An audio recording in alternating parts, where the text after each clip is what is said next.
Nestled in the middle was a cottage that looked like it had grown out of the woods itself.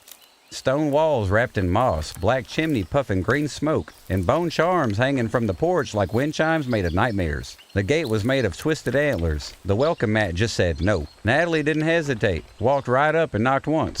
The door creaked open before she could knock again. Took you long enough, came a voice from inside. Hey, Thissy. The inside of the cottage looked like a taxidermy shop, and a church had a baby.